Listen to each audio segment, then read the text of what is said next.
ನಮಸ್ಕಾರ. ಮುಖ್ಯಾಂಶಗಳು.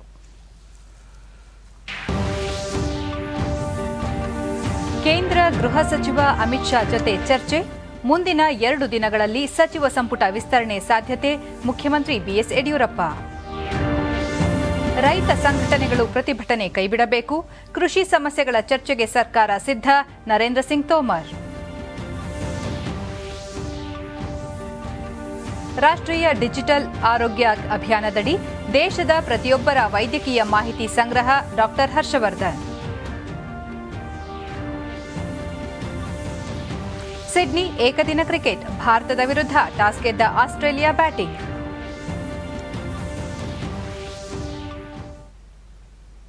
ವಾರ್ತೆಗಳ ವಿವರ. ಬಳ್ಳಾರಿ ಜಿಲ್ಲೆಯನ್ನು ವಿಭಜಿಸಿ ವಿಜಯನಗರ ಜಿಲ್ಲೆಯನ್ನು ಹೊಸದಾಗಿ ಸೇರ್ಪಡಿಸುವ ಕುರಿತು ಬಿಎಸ್ ಯಡಿಯೂರಪ್ಪ ಅಧ್ಯಕ್ಷತೆಯಲ್ಲಿಂದು ಮಹತ್ವದ ಸಚಿವ ಸಂಪುಟ ಸಭೆ ಪ್ರಗತಿಯಲ್ಲಿದೆ. ಬಿಬಿಎಂಪಿ ವ್ಯಾಪ್ತಿಗೆ ಕೆಲವು ಗ್ರಾಮಗಳನ್ನು ಸೇರಿಸುವ ಬೆಂಗಳೂರು ನಗರ ಜಿಲ್ಲೆಯ ಯಲಹಂಕ ತಾಲೂಕಿನ ಜಾಲ ಹೋಬಳಿಯ ಹುಣಸಮಾರನಹಳ್ಳಿ, ಸೋಣಪ್ಪನಹಳ್ಳಿ ಗ್ರಾಮ ಪಂಚಾಯತ್ಗಳನ್ನು ಒಟ್ಟುಗೂಡಿಸಿ ಪುರಸಭೆಯನ್ನು ಮೇಲ್ದರ್ಜೆಗೇರಿಸುವ, ಬೆಂಗಳೂರು ಗ್ರಾಮಾಂತರ ಜಿಲ್ಲೆಯ ದೊಡ್ಡಬಳ್ಳಾಪುರ ತಾಲೂಕಿನ ಬಾಶೆಟ್ಟಿಹಳ್ಳಿ ಗ್ರಾಮ ಪಂಚಾಯತ್ ಅನ್ನು ಪಟ್ಟಣ ಪಂಚಾಯತ್ ಆಗಿ, ಕೋಲಾರದ ವೇಮಗಲ್ ಮತ್ತು ಕುರುಗಲ್ ಗ್ರಾಮ ಪಂಚಾಯತ್ಗಳನ್ನು ಪಟ್ಟಣ ಪಂಚಾಯತ್ಗಳನ್ನಾಗಿ, ಹೊನ್ನಾಳಿ ಗ್ರಾಮ ಪಂಚಾಯತ್ ಅನ್ನು ಪುರಸಭೆಯನ್ನಾಗಿ ಮೇಲ್ದರ್ಜೆಗೇರಿಸುವ ಕುರಿತು ಚರ್ಚೆ ನಡೆಯುವ ನಿರೀಕ್ಷೆಯಿದೆ. ಬೆಳಗಾವಿಯ ಪಿರನವಾಡಿ, ಮಚ್ಚೆ ಗ್ರಾಮ ಪಂಚಾಯತ್ಗಳು, ರಾಯಚೂರಿನ ದೇವದುರ್ಗ ತಾಲೂಕಿನ ಜಾಲಹಳ್ಳಿ ಮತ್ತು ಕರಡಿಗುಡ್ಡ, ಬೆಳಗಾವಿ ಜಿಲ್ಲೆ ಅಥಣಿ ತಾಲೂಕಿನ ಕಾಗವಾಡ ಗ್ರಾಮ ಪಂಚಾಯತ್ಗಳನ್ನು ಪಟ್ಟಣ ಪಂಚಾಯತ್ಗಳನ್ನಾಗಿ ಮಾರ್ಪಡಿಸುವ ಪ್ರಸ್ತಾವನೆಗಳ ಕುರಿತು ಸಭೆಯಲ್ಲಿ ಸಮಾಲೋಚನೆ ನಡೆಯುವ ಸಂಭವವಿದೆ. ಈ ಮಧ್ಯೆ ಬೆಂಗಳೂರಿನಲ್ಲಿ ಮುಖ್ಯಮಂತ್ರಿ ಬಿಎಸ್ ಯಡಿಯೂರಪ್ಪ ಸುದ್ದಿಗಾರರೊಂದಿಗೆ ಮಾತನಾಡಿ, ಕೇಂದ್ರ ಗೃಹ ಸಚಿವ ಅಮಿತ್ ಶಾ ಜೊತೆ ಇಂದು ಚರ್ಚೆ ನಡೆಸಲಾಗಿದ್ದು, ಮುಂದಿನ 2-3 ದಿನಗಳಲ್ಲಿ ಸಚಿವ ಸಂಪುಟದಲ್ಲಿ ಬದಲಾವಣೆ ಮಾಡಲಾಗುವುದು ಎಂದು ಹೇಳಿದರು. ಮೀಸಲಾತಿ ಪರಿಷ್ಕರಣೆ ಸಂಬಂಧ ತಜ್ಞರ ಸಮಿತಿ ರಚನೆ ಬಗ್ಗೆ ಪರಿಶೀಲಿಸುತ್ತಿದ್ದು, ವೀರಶೈವ ಲಿಂಗಾಯತರನ್ನು ಒಬಿಸಿ ಪಟ್ಟಿಗೆ ಸೇರಿಸುವ ಕುರಿತ ಪ್ರಸ್ತಾವನೆ ಇಂದಿನ ಸಂಪುಟ ಸಭೆಗೆ ಚರ್ಚೆಗೆ ಬರುವುದಿಲ್ಲ. ಶೀಘ್ರದಲ್ಲಿ ದೆಹಲಿಗೆ ತೆರಳಿ ವರಿಷ್ಠರನ್ನು ಭೇಟಿ ಮಾಡಿದ ನಂತರ ಈ ಕುರಿತು ತೀರ್ಮಾನ ತೆಗೆದುಕೊಳ್ಳಲಾಗುವುದು ಎಂದು ಸ್ಪಷ್ಟಪಡಿಸಿದರು. ಇದಕ್ಕೂ ಮುನ್ನ ನೇಕಾರ ಸಮಾಜದ ದಯಾನಂದಪುರಿ ಸ್ವಾಮೀಜಿ ನೇತೃತ್ವದ ನಿಯೋಗ ಯಡಿಯೂರಪ್ಪ ಅವರನ್ನು ಭೇಟಿಯಾಗಿ ನೇಕಾರರ ಅಭಿವೃದ್ಧಿ ನಿಗಮ ಸ್ಥಾಪಿಸುವಂತೆ ಮನವಿ ಮಾಡಿದರು.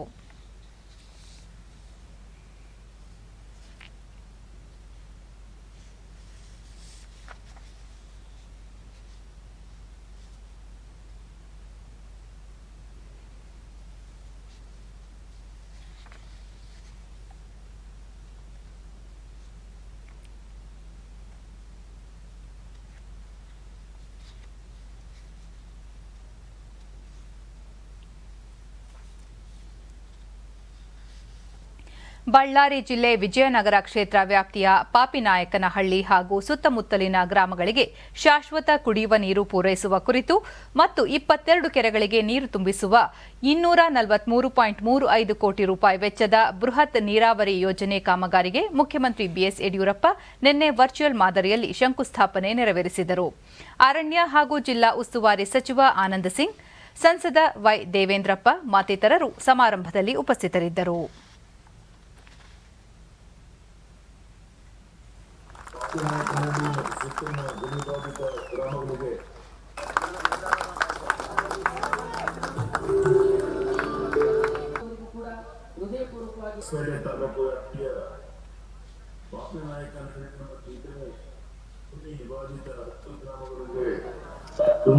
ಬಳಿಕ ಯಡಿಯೂರಪ್ಪ, ಸರ್ಕಾರ ನೀರಾವರಿ ಯೋಜನೆಗಳನ್ನು ಆದ್ಯತೆಯ ಮೇರೆಗೆ ಕೈಗೊಳ್ಳುತ್ತಿದ್ದು, ನಾಡಿನ ಸರ್ವಾಂಗೀಣ ಅಭಿವೃದ್ಧಿಯೇ ನಮ್ಮ ಗುರಿಯಾಗಿದೆ.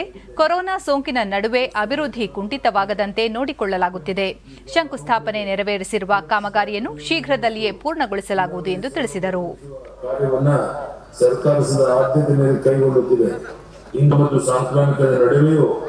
ಅಭಿವೃದ್ಧಿಗೆ ಸಂಪನ್ಮೂಲ ಕೊರತೆಯಾಗದಂತೆ ಸರ್ಕಾರ ಎಚ್ಚರ ವಹಿಸಿದೆ. ನುಡಿದಂತೆ ನಡೆಯುವ ಸರ್ಕಾರ ನಮ್ಮದು ತಿಳಿಸುತ್ತಾ ಕಾಮಗಾರಿ ಶೀಘ್ರವಾಗಿ ಪೂರ್ಣಗೊಂಡು ಸಾರ್ವಜನಿಕರ ಬಳಕೆಗೆ ಸಿದ್ಧವಾಗಲಿ ಎಂದು ಆಶಿಸಿ ಆನಂದ್ ಸಿಂಗ್, ತುಂಗಭದ್ರಾ ನದಿ ಪಾತ್ರದ ನಿಂಬಾಪುರದಿಂದ 60 ಕಿಲೋಮೀಟರ್ ಕೊಳವೆ ಮೂಲಕ ಕೆರೆಗಳಿಗೆ ನೀರು ತುಂಬಿಸಲಾಗುತ್ತಿದೆ. ಇದರಿಂದಾಗಿ ಅಂತರ್ಜಲ ಮಟ್ಟ ವೃದ್ಧಿಯಾಗಿ ಕೊಳವೆ ಬಾವಿಗಳು ಪುನಶ್ಚೇತನಗೊಳ್ಳುತ್ತವೆ.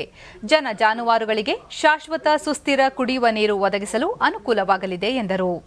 ಹಳ್ಳಿಗೆ ಕೆರೆಗೆ ಸುಮಾರು 60 ಕಿಲೋಮೀಟರ್ ಅಷ್ಟು ಈ ಒಂದು ಪೈಪ್ನ ಮುಖಾಂತರ ಕೆರೆಗಳಿಗೆ ತಂದು ಕೆರೆಗಳ ಮುಖಾಂತರ ನಮಗೆ ಎಲ್ಲಿಗೆ ಬೇಕಾಗುತ್ತೋ ಯಾವ ಭೂಮಿಗಳಿಗೆ ನಾವು ನೀರು ಹರಿಸಬೇಕಾಗಿತ್ತೋ ಅದನ್ನ ನಾವು ಮುಂದಿನ ದಿನಗಳಲ್ಲಿ ಅಲ್ಲಿಂದ ಡಿಸ್ಟ್ರಿಬ್ಯೂಟರ್ಗಳನ್ನ ಮುಖಾಂತರ ನಾವು ಭೂಮಿಗಳಿಗೆ ಕೊಡುವಂತ ಕೆಲಸವನ್ನ ನಾವು ಮಾಡುತ್ತೇವೆ. ಸಂಸದ ದೇವೇಂದ್ರಪ್ಪ ಮುಂದಿನ ದಿನಗಳಲ್ಲಿ ಇಡೀ ಜಿಲ್ಲೆಯಲ್ಲಿರುವ ಎಲ್ಲ ಕೆರೆಗಳಿಗೆ ನೀರು ತುಂಬಿಸುವ ಪ್ರಯತ್ನ ಮಾಡಲಾಗುವುದು ಎಂದರು. ಚಾಮರಾಜನಗರ ಜಿಲ್ಲೆಯ ಮಲೆ ಮಹದೇಶ್ವರ ಬೆಟ್ಟಕ್ಕೆ ಮುಖ್ಯಮಂತ್ರಿ ಬಿಎಸ್ ಯಡಿಯೂರಪ್ಪ ನಿನ್ನೆ ಭೇಟಿ ನೀಡಿದರು. ಇದೇ ವೇಳೆ ಸಂವಿಧಾನ ದಿನದ ಅಂಗವಾಗಿ ಅವರು ಜನಪ್ರತಿನಿಧಿಗಳಿಗೆ ಸಂವಿಧಾನ ಪ್ರಸ್ತಾವನೆ ನುಡಿಗಳನ್ನು ಬೋಧಿಸಿದರು.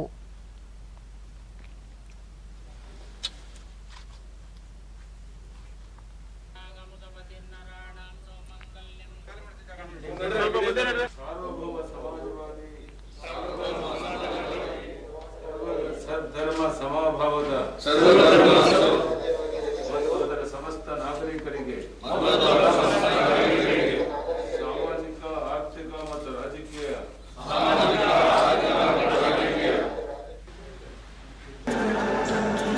ಬಳಿಕ ಅವರು ಮಲೆ ಮಹದೇಶ್ವರ ಬೆಟ್ಟದ ಸಮಗ್ರ ಅಭಿವೃದ್ಧಿಗೆ ಪ್ರಾಧಿಕಾರ ಸಭೆಯಲ್ಲಿ ಚರ್ಚಿಸಲಾಗಿದ್ದು, ಶಂಕುಸ್ಥಾಪನೆ ನೆರವೇರಿಸಿರುವ ಕಾಮಗಾರಿಗಳನ್ನು ನಿಗದಿತ ಅವಧಿಯಲ್ಲಿ ಪೂರ್ಣಗೊಳಿಸುವಂತೆ ಅಧಿಕಾರಿಗಳಿಗೆ ಸೂಚಿಸಲಾಗಿದೆ ಎಂದರು.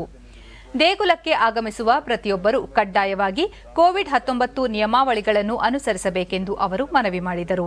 ಮುನ್ನೆಚ್ಚರಿಕೆ ಕ್ರಮವನ್ನು ಕೈಗೊಳ್ಳಬೇಕು ಅನ್ನುವಂಥದ್ದು ಈಗಾಗಲೇ ನಾನು ತಿಳಿಸಿದ್ದೇನೆ.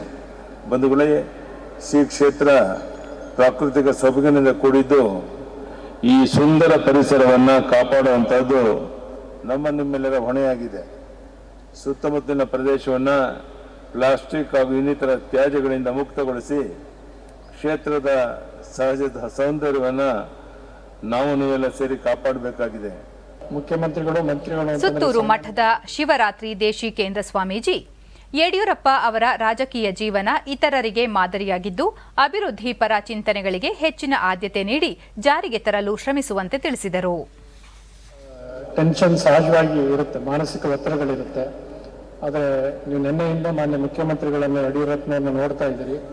ಅವರು ಯಾವುದೇ ಮನಸ್ಸಿನ ಗೋಷ್ಠಿಗಳು ಇಲ್ಲದೆ ಸಮಾಧಾನ ಚಿತ್ತದಿಂದ ಸಾವಧಾನವಾಗಿ ಭಗವಂತನ ಸಾನ್ನಿಧ್ಯದಲ್ಲಿ ನಿರ್ಲಿಪ್ತವಾದ ಮನಸ್ಸಿನಲ್ಲಿ ಇದ್ದಾರೆ ಅಂತ ಅನ್ನೋದನ್ನ ಅವ್ರು ನೋಡಿದ್ರೆ ನಿಮ್ಗೆಲ್ರಿಗೂ ಗೊತ್ತಾಗುತ್ತೆ. ಅಷ್ಟು ನಿರ್ಲಿಪ್ತವಾದ ಮನಸ್ಸು ಅವರಿಗೆ ಕ್ಷೇತ್ರದಲ್ಲಿ ಬಂದಿದೆ. ಕೃಷಿಗೆ ಸಂಬಂಧಿಸಿದ ಸಮಸ್ಯೆಗಳ ಕುರಿತು ರೈತರೊಂದಿಗೆ ಚರ್ಚೆ ನಡೆಸಿ ಬಗೆಹರಿಸಲು ಸರ್ಕಾರ ಸಿದ್ಧವಾಗಿದೆ ಎಂದು ಕೃಷಿ ಸಚಿವ ನರೇಂದ್ರ ಸಿಂಗ್ ತೋಮರ್ ಹೇಳಿದ್ದಾರೆ. ನೂತನ ಕೃಷಿ ಕಾನೂನುಗಳು ಈಗಿನ ಕಾಲಘಟ್ಟಕ್ಕೆ ಅತ್ಯಗತ್ಯವಾಗಿದ್ದು, ಭವಿಷ್ಯದಲ್ಲಿ ಇವು ಕ್ರಾಂತಿಕಾರಕ ಬದಲಾವಣೆಗಳನ್ನು ತರಲಿದೆ ಎಂದು ತಿಳಿಸಿದ್ದಾರೆ. ಕೃಷಿ ಸಂಬಂಧಿತ ಸಮಸ್ಯೆಗಳನ್ನು ಬಗೆಹರಿಸುವಂತೆ ರೈತರು ಪ್ರತಿಭಟನೆ ನಡೆಸುತ್ತಿರುವುದು ಸರಿಯಲ್ಲ. ತಮ್ಮ ಹೋರಾಟವನ್ನು ಕೈಬಿಡಬೇಕು. ಡಿಸೆಂಬರ್ 3ರಂದು ರೈತ ಸಂಘಟನೆಗಳನ್ನು ಮಾತುಕತೆಗೆ ಆಹ್ವಾನಿಸಿದ್ದು, ಸಮಾಲೋಚನೆಯಿಂದ ಸಕಾರಾತ್ಮಕ ಫಲಿತಾಂಶ ಹೊರಹೊಮ್ಮುವ ನಿರೀಕ್ಷೆ ಇದೆ ಎಂದು ಸಚಿವ ತೋಮರ್ ವಿಶ್ವಾಸ ವ್ಯಕ್ತಪಡಿಸಿದರು. नहीं हो पाई थी तो हमने कहा ये चर्चा जारी रहेगी. तो मैंने 2-3 दिन पहले ही सभी किसान यूनियन को 3 दिसंबर को पुनः बैठने के लिए अनुरोध किया है. मैं आपके माध्यम से सभी किसान भाई और बहनों को अनुरोध करना चाहता हूं कि सरकार पूरी तरह चर्चा के लिए तैयार है.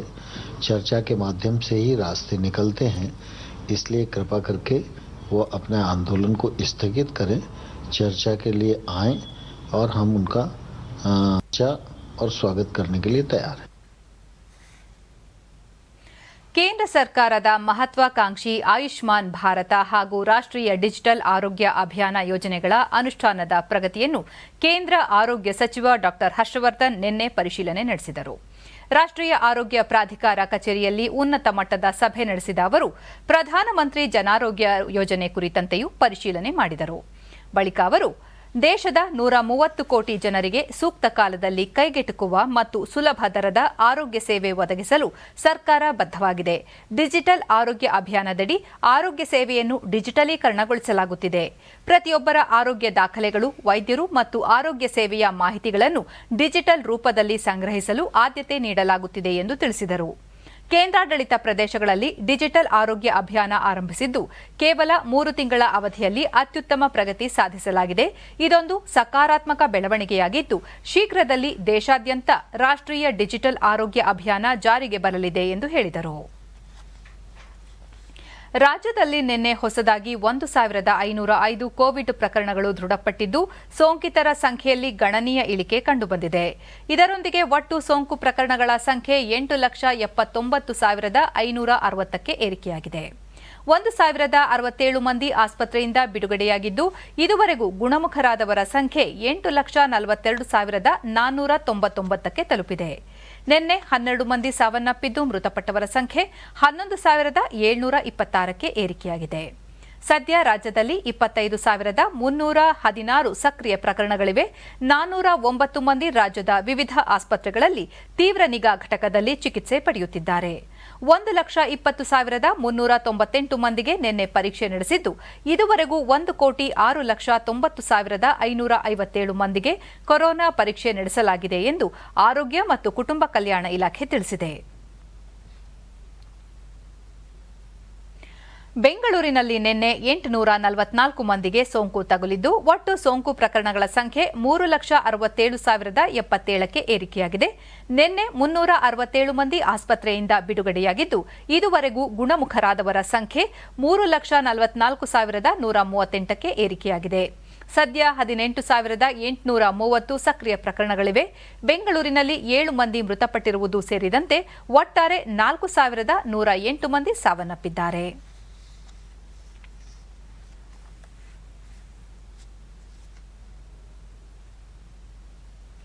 ವಿವಿಧ ಜಿಲ್ಲೆಗಳಲ್ಲಿ ವರದಿಯಾಗಿರುವ ಪ್ರಕರಣಗಳ ವಿವರ ಹೀಗಿದೆ.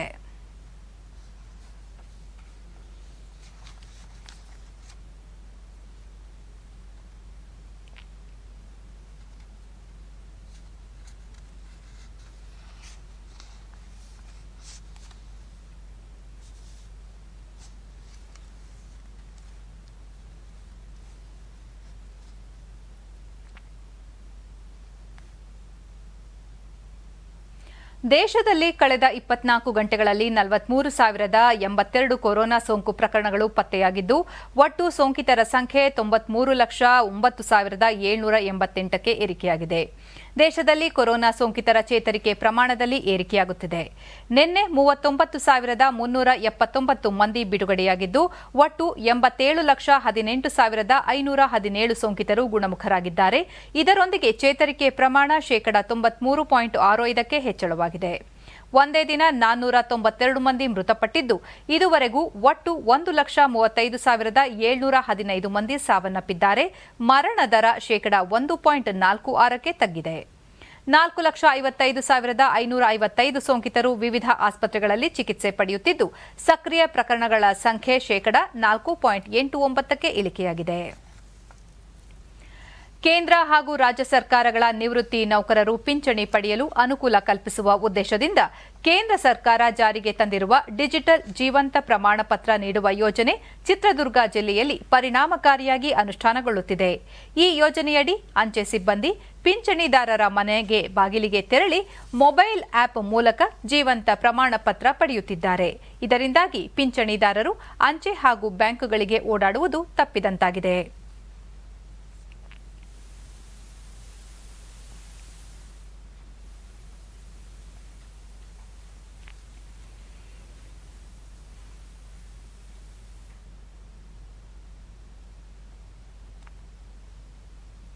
ಡಿಡಿ ನ್ಯೂಸ್ನೊಂದಿಗೆ ದೊಡ್ಡಪೇಟೆಯ ಕಂಬಳಿ ಬೀದಿ ನಿವಾಸಿ ನಂದಗೋಪಾಲ್ ನಿವೃತ್ತಿಯಾಗಿ 10 ವರ್ಷಗಳಾಗಿವೆ.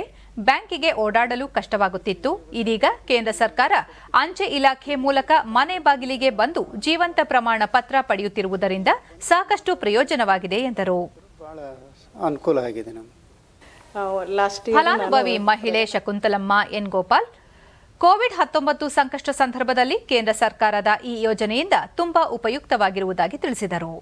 ಹಾಗಾಗಿ ಕೇಂದ್ರ ಸರ್ಕಾರ ಅಂಚೆ ಇಲಾಖೆ ಮೂಲಕ ಜೀವಂತ ಪ್ರಮಾಣ ಪತ್ರವನ್ನು ಮನೆಗೆ ಬಂದು ತೆಗೆದುಕೊಂಡು ಹೋಗಿರುವುದು ತುಂಬ ಸಂತೋಷ ಅನಿಸ್ತಾ ಇದೆ. ಮತ್ತೋರ್ವ ಫಲಾನುಭವಿ ಎಸ್ಎಂ ಶಾರದಮ್ಮ ಪ್ರತಿ ವರ್ಷ ಚಿತ್ರದುರ್ಗದಿಂದ ಶಿವಮೊಗ್ಗದ ಪ್ರಧಾನ ಅಂಚೆ ಕಚೇರಿಗೆ ಹೋಗಿ ಜೀವಂತ ಪ್ರಮಾಣ ಪತ್ರ ನೀಡಬೇಕಿತ್ತು. ಆದರೆ ಇದೀಗ ಕೇಂದ್ರ ಸರ್ಕಾರ ಉತ್ತಮ ಅನುಕೂಲ ಮಾಡಿಕೊಟ್ಟಿದೆ ಎಂದರು. ಒಳ್ಳೆಯದಾಗುತ್ತೆ, ತುಂಬ ಚೆನ್ನಾಗಿ ಅನುಕೂಲ ಆಗಿದೆ. ಪ್ರಮಾಣ ಪತ್ರ ಕೊಟ್ಟಿದ್ದಾರೆ, ತುಂಬ ಚೆನ್ನಾಗಿ ಅನುಕೂಲ ಆಗ್ತಾ ಇದೆ. ಚಿತ್ರದುರ್ಗ ಅಂಚೆ ವಿಭಾಗದ ಅಧೀಕ್ಷಕ ಒ ವಿರೂಪಾಕ್ಷಪ್ಪ, ಜಿಲ್ಲೆಯಲ್ಲಿ ಈ ಯೋಜನೆ ಸಮರ್ಪಕ ರೀತಿಯಲ್ಲಿ ಅನುಷ್ಠಾನಗೊಳ್ಳುತ್ತಿದೆ. ನಿವೃತ್ತ ನೌಕರರು ಯೋಜನೆಯ ಸದುಪಯೋಗ ಪಡೆದುಕೊಳ್ಳುವಂತೆ ಮನವಿ ಮಾಡಿದರು. ನಾನು ನಿಮ್ಮಲ್ಲಿ ಕೇಳ್ಕೊಳ್ತೀನಿ. ಮತ್ತು ಮೇಲಾಗಿ ನಮ್ಮಲ್ಲಿ 100ಕ್ಕೂ ಹೆಚ್ಚು ಇಂಥ ಸರ್ಟಿಫಿಕೇಟನ್ನು ಈಗಾಗಲೇ ನಮ್ಮ ವಿಭಾಗದಲ್ಲಿ ನಾವು ಮಾಡಿ ಸೇವೆಯನ್ನು ಕೊಟ್ಟಿದ್ದೇವೆ. ಇದು ಇನ್ನೂ ಹೆಚ್ಚು ಮಾಡ್ತಾರೆ. ಇದು ಡಿಸೆಂಬರ್ ತನಕ ಇರೋದ್ರಿಂದ ಇದರ ಸೇವೆಯನ್ನು ಪಡೆದುಕೊಳ್ಬಹುದು.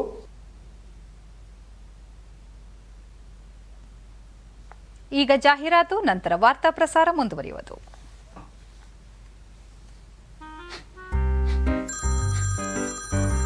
सर, आपका केवाईसी अपडेट करना है, नहीं तो अकाउंट और एटीएम कार्ड ब्लॉक हो जाता है। सावधान सावधान। 2.5 करोड़ का इनाम मुझे। देखिए, अनजाने कॉल्स, फर्जी ईमेल्स, लिंक्स और जाली ऐप से अपना पिन, ओटीपी, पासवर्ड कभी भी किसी के साथ शेयर न करें।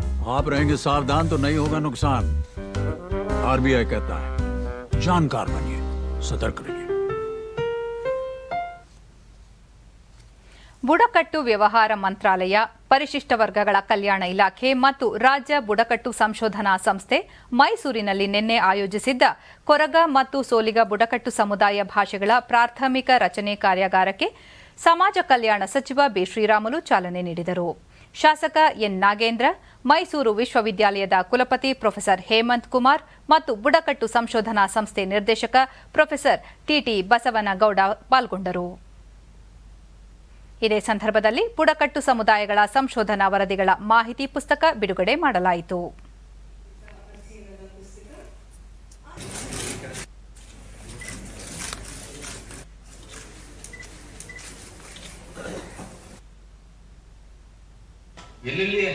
ಬಳಿಕ ಬಿ ಶ್ರೀರಾಮುಲು ಎಲ್ಲಾ ಬುಡಕಟ್ಟು ಸಮುದಾಯಗಳಿಗೆ ಉತ್ತಮ ಶಿಕ್ಷಣದ ಜೊತೆಗೆ ಮೂಲಸೌಕರ್ಯಗಳನ್ನು ಕಲ್ಪಿಸಿ ಅಭಿವೃದ್ಧಿಪಡಿಸುವ ಕಾರ್ಯವನ್ನು ಸರ್ಕಾರ ಮಾಡುತ್ತಿದ್ದು ಸರ್ವತೋಮುಖ ಅಭಿವೃದ್ಧಿಗಾಗಿ ಶ್ರಮಿಸುತ್ತಿದೆ ಎಂದು ಹೇಳಿದರು.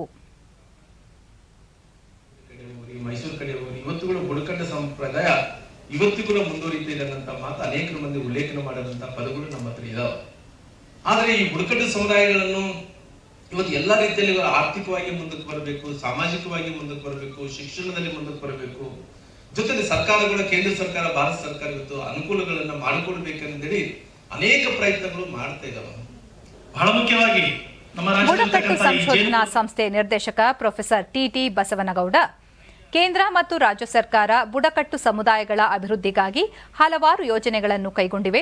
ರಾಜ್ಯದಲ್ಲಿರುವ ಬುಡಕಟ್ಟು ಸಮುದಾಯಗಳ ಜೀವನ ಶೈಲಿ, ಕಲೆ, ಭಾಷೆ, ಸಂಸ್ಕೃತಿ, ಸಂಪ್ರದಾಯಗಳನ್ನು ಉಳಿಸಿ ಬೆಳೆಸುವುದು ನಮ್ಮೆಲ್ಲರ ಜವಾಬ್ದಾರಿ ಎಂದು ತಿಳಿಸಿದರು. ಯೋಜನೆಗಳನ್ನ ಅನುಷ್ಠಾನ ಮಾಡ್ತಾ ಇದೆ ನಮ್ಮ ಸಂಸ್ಥೆ. ಕಳೆದ 8 ವರ್ಷಗಳಿಂದ ನಿರಂತರವಾಗಿ ಸಮುದಾಯಗಳ ಒಟ್ಟಿಗೆ ಇದ್ದುಕೊಂಡು ಕೆಲಸ ಮಾಡ್ತಕ್ಕಂಥ ಒಂದು ಯೋಜನೆಯನ್ನು ಹಾಕಿಕೊಂಡಿದೆ. ಚಿಕ್ಕಮಗಳೂರಿನಲ್ಲಿ ನಿನ್ನೆ ಶ್ರೀರಾಮ ಸೇನೆಯ ವತಿಯಿಂದ ದತ್ತಮಾಲಾ ಅಭಿಯಾನ ಅಂಗವಾಗಿ ಚಂದ್ರ ದ್ರೋಣ ಪರ್ವತದ ಇನಾಮ್ ದತ್ತಾತ್ರೇಯದಲ್ಲಿ ದತ್ತ ಸ್ವಾಮಿಗಳ ಪಾದುಕೆ ದರ್ಶನ ಹಾಗೂ ದತ್ತ ಹೋಮ ನಡೆಯಿತು. ಈ ಸಂದರ್ಭದಲ್ಲಿ ಜೇವರ್ಗಿಯ ಕರುಣೇಶ್ವರ ಮಠದ ಸಿದ್ದಲಿಂಗ ಸ್ವಾಮೀಜಿ, ಚಿಕ್ಕಮಗಳೂರಿನ ಕಾಳಿಕಾ ಮಠದ ಋಷಿಕುಮಾರ ಸ್ವಾಮೀಜಿ, ಶ್ರೀರಾಮ ಸೇನೆ ಕಾರ್ಯಾಧ್ಯಕ್ಷ ಗಂಗಾಧರ್ ಕುಲಕರ್ಣಿ, ಜಿಲ್ಲಾಧ್ಯಕ್ಷ ರಂಜಿತ್ ಶೆಟ್ಟಿ ಮತ್ತಿತರರು ಪಾದುಕೆ ದರ್ಶನ ಪಡೆದರು.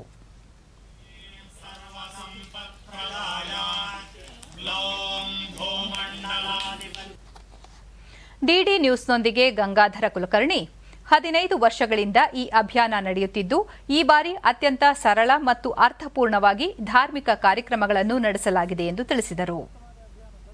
ಮುಕ್ತಿಗಾಗಿ ದತ್ತಮಾಲೆ ಅಭಿಯಾನ ಇವತ್ತು ಸಮಾರೋಪ ಕಾರ್ಯಕ್ರಮ ದತ್ತಪೀಠದಲ್ಲಿತ್ತು.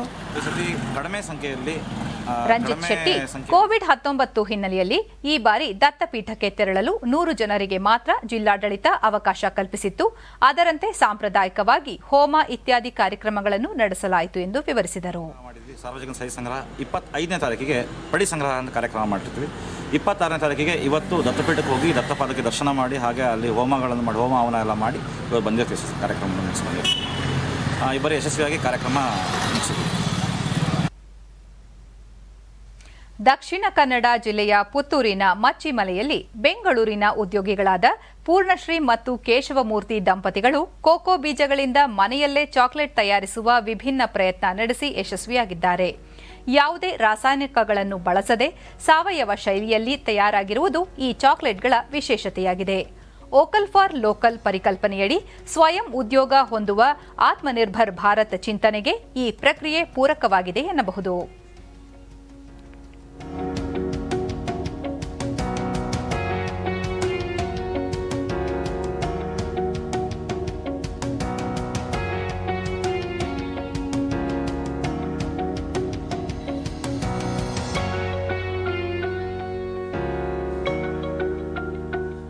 ನಾವು ಲಾಕ್ಡೌನ್ ಆದಾಗ ಡಿಡಿ ನ್ಯೂಸ್ನೊಂದಿಗೆ ಕೇಶವಮೂರ್ತಿ, ತಾವು ಹೆಚ್ಚು ಕೋಕೋ ಬೆಳೆಯುತ್ತಿದ್ದು ಕೊರೋನಾ ಲಾಕ್ಡೌನ್ ಸಂದರ್ಭದಲ್ಲಿ ಕೋಕೋ ಬೆಲೆ ಕುಸಿದಿದ್ದ ಕಾರಣ ಪರ್ಯಾಯ ಆದಾಯಕ್ಕಾಗಿ ಕೋಕೋ ಬೀಜಗಳನ್ನು ಬಳಸಿ ಚಾಕೊಲೇಟ್ ತಯಾರಿಸುತ್ತಿದ್ದೇವೆ.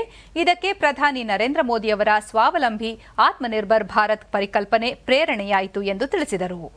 ಎಂತ ಮಾಡೋದು, ಹೇಗೆ ನಾವು ಅದರಿಂದ ಬೈ ಪ್ರಾಡಕ್ಟ್ ಅಥವಾ ಸಬ್ ಪ್ರಾಡಕ್ಟ್ ಆಗಿ ಹೇಗೆ ಇದು ಮಾಡ್ಬೋದು ಅಂತ ಯೋಚನೆ ಮಾಡ್ತಾ ಇದ್ವಿ. ಆಗ ನಮ್ಮ ಪ್ರಧಾನಿಯವರು ಹೇಳಿದ ಒಂದು ಇದು ಸಿಕ್ಕಿತು. ಅವರು ವೋಕಲ್ ಫಾರ್ ಲೋಕಲ್ ಹೇಳಿದರು, ಮತ್ತೊಂದು ಆತ್ಮನಿರ್ಭರ್ ಆಗಿ. ಸೊ ನಾವು ಯುವ ಜನತೆಯರು ಹೇಗೆ ಅವರ ಸ್ವಂತ ದುಡಿಮೆಯಿಂದಲೇ ಹೇಗೆ ಮಾಡಬಹುದು ಅಂತ ಒಂದು ಇದು ಕೊಟ್ಟರು. ಸೊ ಅದೆಲ್ಲ ಒಂದು ಅಂತ. ಪೂರ್ಣಶ್ರೀ, ತಾವು ತಯಾರಿಸುವ ಚಾಕೊಲೇಟ್ ರಾಸಾಯನಿಕ ಮುಕ್ತವಾಗಿದೆ, ಸ್ವಯಂ ಉದ್ಯೋಗ ಹೊಂದಲು ನಮಗೆ ನೆರವಾಗಿದೆ ಎಂದರು. ಚಾಕ್ಲೇಟ್ ಅಂತ ಹೇಳಿದರೆ ಇದು ಕೂರ್ಗ್, ಊಟಿ ಆ ಕಡೆ ಎಲ್ಲ ಸುಮಾರು ಸ್ವೀಟ್ ಚಾಕ್ಲೇಟ್ ಸಿಗ್ತದೆ. ಆ ಚಾಕ್ಲೇಟ್ ಅಂತ ತಿಳ್ಕೊಳ್ತಾರೆ. ಆದರೆ ಇದು ಆ ಚಾಕ್ಲೇಟ್ ಅಲ್ಲ, ಇದು ಡಾರ್ಕ್ ಚಾಕ್ಲೇಟ್ಸ್. ಅಂದರೆ ಇದು ಸ್ವಲ್ಪ ಕಹಿಯಾಗಿರ್ತದೆ. ಇದರಲ್ಲಿ ಹೆಚ್ಚು ಪರ್ಸೆಂಟೇಜ್ ಆಫ್ ಕೊಕ್ಕೋ ಇರ್ತದೆ, ಶುಗರ್ ತುಂಬ ಕಮ್ಮಿ ಇರ್ತದೆ. ಸೊ ಅದರಿಂದಾಗಿ ಇದು ಹೆಲ್ತಿಗೆ ಒಳ್ಳೆಯದು. ಲಾಕ್ಡೌನ್ ಟೈಮಲ್ಲಿ ಚಾಕೊಲೇಟ್ಗಳ ರುಚಿ ಮತ್ತು ಗುಣಮಟ್ಟ ಉತ್ತಮವಾಗಿದ್ದು ಈ ರೀತಿಯ ಕೆಲಸ ಎಲ್ಲರಿಗೂ ಮಾದರಿಯಾಗಬೇಕು ಎಂದರು. ದಂಪತಿಗಳು ಒಂದು ಚಾಕ್ಲೇಟ್ ಕೋಕೋದಿಂದ ತಯಾರಿಸಲ್ಪಟ್ಟ ಒಂದು ಚಾಕ್ಲೇಟನ್ನು ತಯಾರಿಸಿದ್ರು. ಇದು ನಮ್ಮ ಯುವ ಜನತೆಗೆ ಒಂದು ಮಾದರಿಯಾಗಿದೆ.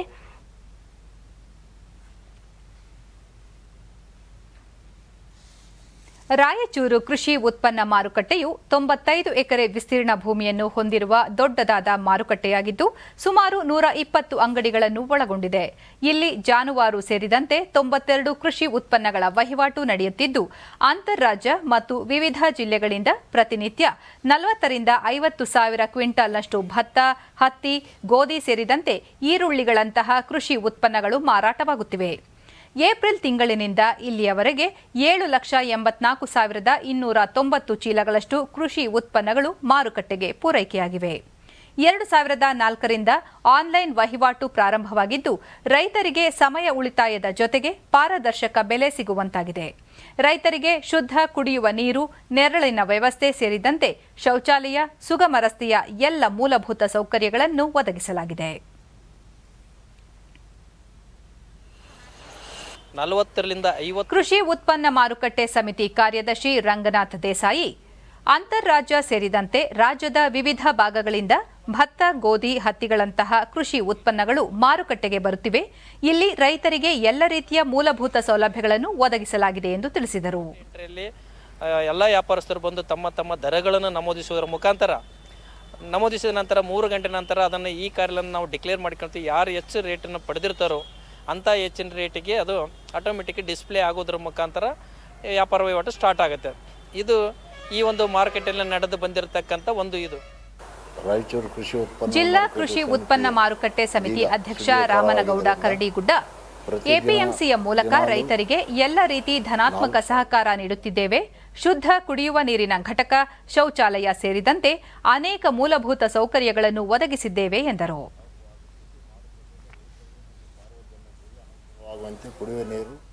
ಭಾರತೀಯ ಆರ್ಥಿಕತೆ ಚೇತರಿಕೆಯ ಹಾದಿಯಲ್ಲಿ ಸಾಗುತ್ತಿದ್ದು ಮುಂದಿನ ದಿನಗಳಲ್ಲಿ ಬಲಿಷ್ಠಗೊಳ್ಳುವ ಸೂಚನೆಗಳು ಕಂಡುಬರುತ್ತಿವೆ ಎಂದು reserve bank governor Shaktikanta Das ಹೇಳಿದ್ದಾರೆ. ಮುಂಬೈನಲ್ಲಿ ಭಾರತೀಯ ವಿದೇಶಿ ವಿನಿಮಯ ವಹಿವಾಟುದಾರರ ಸಂಘದ 4ನೇ ವಾರ್ಷಿಕ ದಿನವನ್ನು ಉದ್ದೇಶಿಸಿ ವಿಡಿಯೋ ಕಾನ್ಫರೆನ್ಸ್ ಮೂಲಕ ಮಾತನಾಡಿದ ಅವರು, ಕೋವಿಡ್ ಸಾಂಕ್ರಾಮಿಕದಿಂದ ಜಾಗತಿಕ ಆರ್ಥಿಕತೆ ಏಕಾಏಕಿ ಕುಸಿದಿದೆ. ಉತ್ತಮ ಆರ್ಥಿಕ ನೀತಿಗಳ ಮೂಲಕ ಇದನ್ನು ಸರಿಪಡಿಸಲು ಸಾಧ್ಯವಿದೆ. ಭಾರತ ಈ ನಿಟ್ಟಿನಲ್ಲಿ ಉತ್ತಮ ನೀತಿಗಳೊಂದಿಗೆ ಸಾಗುತ್ತಿದೆ. ಕೋವಿಡ್ ಸಾಂಕ್ರಾಮಿಕದಿಂದ ದೇಶೀಯ ಹಣಕಾಸು ಮಾರುಕಟ್ಟೆಗಳ ಪರಿಸ್ಥಿತಿ ಗಂಭೀರ ಸ್ಥಿತಿಯತ್ತ ಸಾಗಿದ್ದು, ರಿಸರ್ವ್ ಬ್ಯಾಂಕ್ ಕ್ರಿಯಾಪರವಾಗಿ ಕಾರ್ಯನಿರ್ವಹಿಸಿ ಹಣಕಾಸು ಮಾರುಕಟ್ಟೆ ಸ್ಥಿತಿಗಳನ್ನು ಸುಧಾರಿಸುತ್ತಿದೆ. ಇದಕ್ಕಾಗಿ ಸಾಂಪ್ರದಾಯಿಕ ಮತ್ತು ಅಸಾಂಪ್ರದಾಯಿಕ ಕ್ರಮಗಳನ್ನು ಅನುಸರಿಸಲಾಗಿದೆ ಎಂದು ಹೇಳಿದ್ದಾರೆ. June 2020. Even as growth outlook has improved, downside risks to growth continue due to the recent surge in infections in parts of Europe, other advanced economies, and also in parts of India. COVID-19 ಸೋಂಕು ನಿಯಂತ್ರಣ ಭಾಗವಾಗಿ ಅಂತಾರಾಷ್ಟ್ರೀಯ ವಾಣಿಜ್ಯ ವಿಮಾನಗಳ ಹಾರಾಟವನ್ನು December 31ರವರೆಗೆ ರದ್ದುಪಡಿಸಲಾಗಿದೆ ಎಂದು ಕೇಂದ್ರ ವಿಮಾನಯಾನ ಸಚಿವಾಲಯದ ಮಹಾನಿರ್ದೇಶಕರು ತಿಳಿಸಿದ್ದಾರೆ. ಈ ತಿಂಗಳ 31ರವರೆಗೆ ವಿಮಾನ ಪ್ರಯಾಣವನ್ನು ನಿಷೇಧಿಸಿದ್ದ ಅವಧಿಯನ್ನು ವಿಸ್ತರಿಸಲಾಗಿದೆ. ಅಮೆರಿಕ, ಬ್ರಿಟನ್, ಫ್ರಾನ್ಸ್, ಸಂಯುಕ್ತ ಅರಬ್ ಒಕ್ಕೂಟ, ಕತಾರ್, ಮಾಲ್ಡೀವ್ಸ್, ಕೀನ್ಯಾ, ಭೂತಾನ್ ಸೇರಿದಂತೆ 18 ರಾಷ್ಟ್ರಗಳ ಜೊತೆ ಕೇಂದ್ರ ನಾಗರಿಕ ವಿಮಾನ ಪ್ರಾಧಿಕಾರ ವಾಯುಯಾನ ಕುರಿತು ಒಪ್ಪಂದ ಮಾಡಿಕೊಂಡಿದ್ದು, ಈ ರಾಷ್ಟ್ರಗಳಿಗೆ ವಿಶೇಷ ವಿಮಾನಗಳು ಸಂಚರಿಸುತ್ತಿವೆ.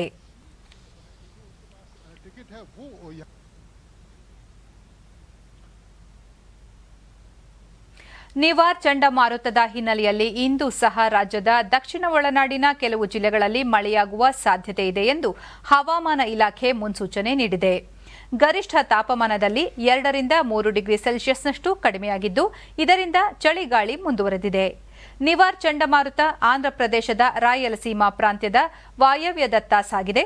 ಇದು ದುರ್ಬಲಗೊಂಡಿದ್ದು ಇನ್ನಷ್ಟು ಕ್ಷೀಣಿಸುವ ಸಾಧ್ಯತೆ ಇದೆ. ಕಳೆದ ರಾತ್ರಿ ಚಂಡಮಾರುತ ಪುದುಚೇರಿಯನ್ನು ದಾಟಿದೆ. ಮುಂದಿನ 48 ಗಂಟೆಗಳಲ್ಲಿ ತಮಿಳುನಾಡಿನಲ್ಲಿ ಭಾರೀ ಮಳೆಯಾಗುವ ಸಾಧ್ಯತೆ ಇದೆ ಎಂದು ಹವಾಮಾನ ಇಲಾಖೆ ತಿಳಿಸಿದೆ. ಕ್ರಿಕೆಟ್. ಇಂದಿನಿಂದ ಭಾರತ ಮತ್ತು ಆಸ್ಟ್ರೇಲಿಯಾ ನಡುವೆ ಕ್ರಿಕೆಟ್ ಸರಣಿ ಆರಂಭವಾಗಿದೆ. ಸಿಡ್ನಿಯಲ್ಲಿಂದು ಏಕದಿನ ಪಂದ್ಯ ನಡೆಯುತ್ತಿದ್ದು, ಟಾಸ್ ಗೆದ್ದ ಆಸ್ಟ್ರೇಲಿಯಾ ಬ್ಯಾಟಿಂಗ್ ಆಯ್ಕೆ ಮಾಡಿಕೊಂಡಿದೆ. ಇತ್ತೀಚಿನ ವರದಿಗಳು ಬಂದಾಗ ಆಸ್ಟ್ರೇಲಿಯಾ 28 ಓವರ್ಗಳಲ್ಲಿ 1 ವಿಕೆಟ್ ನಷ್ಟಕ್ಕೆ 156 ರನ್ ಗಳಿಸಿ ಆಡುತ್ತಿದೆ. ಕೋವಿಡ್-19 ಸೋಂಕು ಹಿನ್ನೆಲೆಯಲ್ಲಿ 8 ತಿಂಗಳ ನಂತರ ಭಾರತ ತಂಡ ಕ್ರಿಕೆಟ್ ಅಂಗಳಕ್ಕೆ ಇಳಿದಿದೆ. 3 ಏಕದಿನ, 3 ಟಿ20 ಹಾಗೂ 4 ಟೆಸ್ಟ್ ಪಂದ್ಯಗಳನ್ನು ಆಡಲಿದೆ. ಸಿಡ್ನಿಯಲ್ಲಿ ಇದೇ 29ರಂದು 2ನೇ ಹಾಗೂ ಡಿಸೆಂಬರ್ 2ರಂದು 3ನೇ ಏಕದಿನ ಪಂದ್ಯಗಳು ನಡೆಯಲಿವೆ. ಈಗ ಸಿಡ್ನಿಯಿಂದ ಪಂದ್ಯದ ನೇರ ಪ್ರಸಾರ.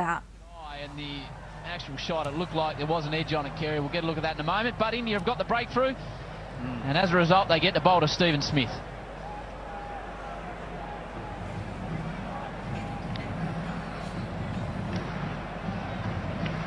Average of 60 against India. Knows how to go big against this team on one of his favourite grounds. So problems continuing for India. They have Warner though. Career best in one-day international cricket, 164 here at his home ground, the SCG. Shami with his tail up to Smith. Nice and full. Good start to the new man. All right, let's have a look at the wicket. ಪ್ರಧಾನಮಂತ್ರಿ ನರೇಂದ್ರ ಮೋದಿ ಅವರು ಇದೇ 29ರಂದು ಆಕಾಶವಾಣಿಯ ಮನ್ ಕಿ ಬಾತ್ನಲ್ಲಿ ದೇಶವಾಸಿಗಳನ್ನು ಉದ್ದೇಶಿಸಿ ಮಾತನಾಡಲಿದ್ದಾರೆ.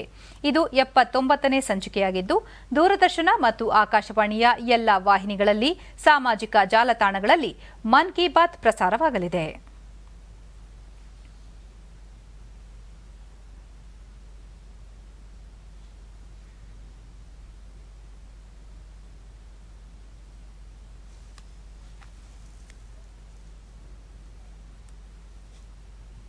ಈಗ ಇಂದಿನ ಪತ್ರಿಕೆಗಳ ಇಣುಕು ನೋಟ.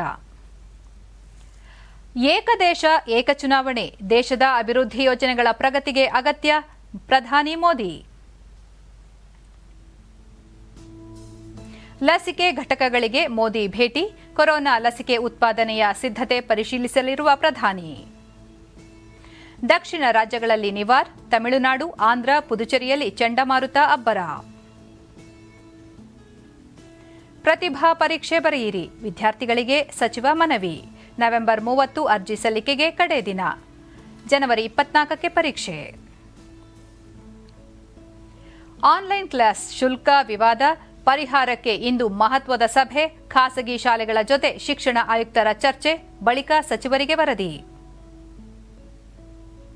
ಇವು ಇಂದಿನ ಪತ್ರಿಕೆಗಳ ಪ್ರಮುಖ ಸುದ್ದಿ.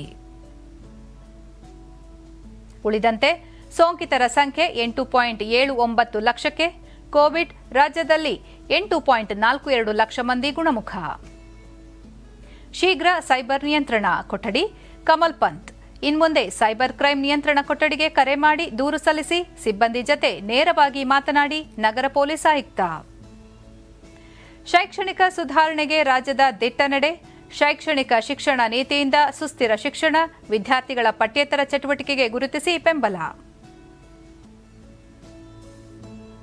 ಡಿಸೆಂಬರ್ 31ರವರೆಗೆ ವಿಮಾನ ಹಾರಾಟಕ್ಕೆ ನಿರ್ಬಂಧ. ಇಂದು ಭಾರತ ಆಸ್ಟ್ರೇಲಿಯಾ ಮುಖಾಮುಖಿ, ಬಹುಕಾಲದ ಬಳಿಕ ಕ್ರಿಕೆಟ್ ಅಂಗಳಕ್ಕೆ ಭಾರತ ಇಂದು ಮೊದಲನೇ ಏಕದಿನ ಪಂದ್ಯ. ಕೊನೆಯಲ್ಲಿ ಮತ್ತೊಮ್ಮೆ ಮುಖ್ಯಾಂಶಗಳು. ಕೇಂದ್ರ ಗೃಹ ಸಚಿವ ಅಮಿತ್ ಶಾ ಜತೆ ಚರ್ಚೆ, ಮುಂದಿನ 2 ದಿನಗಳಲ್ಲಿ ಸಚಿವ ಸಂಪುಟ ವಿಸ್ತರಣೆ ನಿರ್ಧಾರ, ಮುಖ್ಯಮಂತ್ರಿ ಬಿಎಸ್ ಯಡಿಯೂರಪ್ಪ. ರೈತ ಸಂಘಟನೆಗಳು ಪ್ರತಿಭಟನೆ ಕೈಬಿಡಬೇಕು, ಕೃಷಿ ಸಮಸ್ಯೆಗಳ ಚರ್ಚೆಗೆ ಸರ್ಕಾರ ಸಿದ್ಧ, ನರೇಂದ್ರ ಸಿಂಗ್ ತೋಮರ್. ರಾಷ್ಟ್ರೀಯ ಡಿಜಿಟಲ್ ಆರೋಗ್ಯ ಅಭಿಯಾನದಡಿ ದೇಶದ ಪ್ರತಿಯೊಬ್ಬರ ವೈದ್ಯಕೀಯ ಮಾಹಿತಿ ಸಂಗ್ರಹ, ಡಾಕ್ಟರ್ ಹರ್ಷವರ್ಧನ್. ಸಿಡ್ನಿ ಏಕದಿನ ಕ್ರಿಕೆಟ್, ಭಾರತದ ವಿರುದ್ಧ ಟಾಸ್ ಗೆದ್ದ ಆಸ್ಟ್ರೇಲಿಯಾ ಬ್ಯಾಟಿಂಗ್.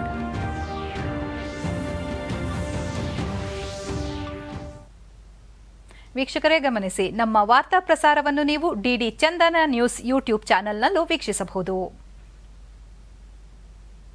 ನಮ್ಮ ಮುಂದಿನ ವಾರ್ತಾ ಪ್ರಸಾರ ಮಧ್ಯಾಹ್ನ 1 ಗಂಟೆಗೆ ಡಿಡಿ ಚಂದನದಲ್ಲಿ. ನಮಸ್ಕಾರ.